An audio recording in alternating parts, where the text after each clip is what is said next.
Hello friends, welcome to my channel. ఈ video వచ్చేసి plants ఇది కోసం. వచ్చేసి స్టార్ ఫ్రూట్ ప్లాంట్ అనమాట.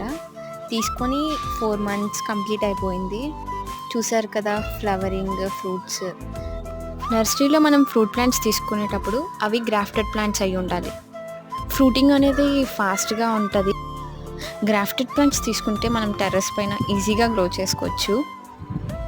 ఈవినింగ్ నేచర్ చాలా పీస్ఫుల్గా ఉంది. అలా టెర్రస్ పైకి వచ్చి ప్లాంట్స్కి వాటర్ వేసాం. నెక్స్ట్ వచ్చేసి టేబుల్ లెమన్ ప్లాంట్. ఇది కూడా గ్రాఫ్టెడ్ ప్లాంటే. ఇది చిన్న ప్లాంట్ అయినా సరే ఫ్రూట్స్ అనేవి బాగా గ్రోత్ అవుతున్నాయి, ఫాస్ట్గా వస్తున్నాయి. నెక్స్ట్ ప్లాంట్ వచ్చేసి డ్రాగన్ ఫ్రూట్ ప్లాంట్ అనమాట. ఇది కూడా గ్రోయింగ్ అనేది చాలా ఫాస్ట్గా ఉంది. తీసుకొని 1.5 months దీన్ని మెయింటైన్ చేయడం చాలా ఈజీ. ఈ ప్లాంట్కి సపోర్ట్ అనేది బాగుండాలి, అప్పుడు బాగా గ్రోత్ అవుతుంది. సో చూసారు కదా ఫ్రెండ్స్, ఈ వీడియో కానీ మీకు నచ్చినట్టయితే please do like, share, subscribe to my channel.